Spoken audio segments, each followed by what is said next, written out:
Emmanuel, pendant que la droite débattait hier soir avec deux hommes, donc les deux derniers sur le ring, à gauche, on a dû passer une bonne soirée puisque les chiffres du chômage baissent Ouais, encore. Pas autant que le mois dernier, on est d'accord, mais enfin moins 0,3, c'est toujours ça de c'est prix. sensible. Oui. Et on va revenir sur les solutions Juppé-Fillon et voir ce qui s'y est dit dans ce débat. Avant cela, quand même, un œil attentif sur ce pourcentage. La formation, l'apprentissage, visiblement, ont joué un rôle dans cette amélioration. Oui, et ce sont les premiers effets concrets du plan 500 000 formations supplémentaires décidé par François Hollande au début de l'année.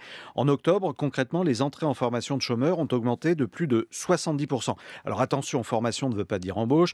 Quand on suit une formation, on sort de la catégorie A, vous savez, celle qui est celle des chômeurs sans activité, et on entre dans la catégorie D, dite des personnes non tenues d'accomplir des actes positifs de recherche d'emploi, fermez les guillemets. Donc si on va plus loin que la polémique sur le tripatouillage des statistiques, on voit en octobre que les entrées en formation sont compensées par les sorties. C'est bel et bien la preuve que de plus en plus de chômeurs retrouvent une activité, en priorité des contrats courts, c'est vrai, mais le mouvement est bien là. Donc l'impact de l'apprentissage dans tout ça. Alors là encore, on est dans une phase ascendante. Depuis le début de la période de recrutement en juin, on évalue à entre 115 et 120 000 contrats d'apprentissage signés en France, secteur privé et public confondus. Les efforts de financement de la part de l'État sont importants, 30 milliards d'euros par an, apprentissage et formation compris, mais c'est le fonctionnement du système qui pose problème. L'État a recentralisé les décisions à tel point qu'il est devenu difficile pour une entreprise de savoir où va l'argent qu'elle investit dans l'apprentissage. Exemple, il y a 2 ou 3 ans,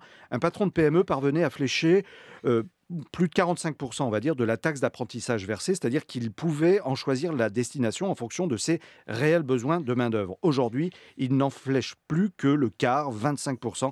La somme versée est identique, mais la destination lui échappe pratiquement. Donc ça, c'est pour les PME, on est Oui. d'accord. Pour les grandes entreprises, ça marche comment? Alors, de grands patrons comme Denis Rank, par exemple, d'Airbus Group, ou Pierre-André de Chalandard de Saint-Gobain, qui s'expriment au nom du cercle de l'industrie, reconnaissent et saluent un changement de cap dans le discours de François Hollande et de Manuel Valls en faveur des entreprises.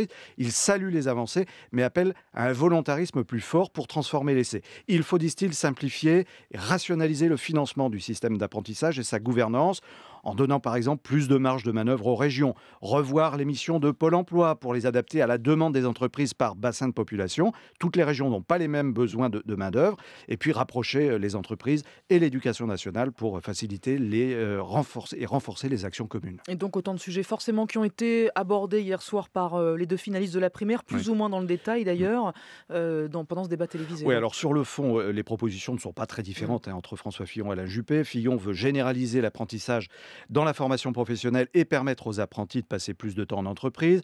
Juppé, de son côté, envisage de mettre en place un système d'évaluation systématique des formations professionnelles dont bénéficient les demandeurs d'emploi et les salariés. En gros, meilleure gouvernance et financement de la formation et de l'apprentissage. On va finir par y arriver peut-être. Le prochain quinquennat devrait être l'occasion de démentir enfin la célèbre phrase de François Mitterrand selon laquelle on a tout essayé contre le chômage.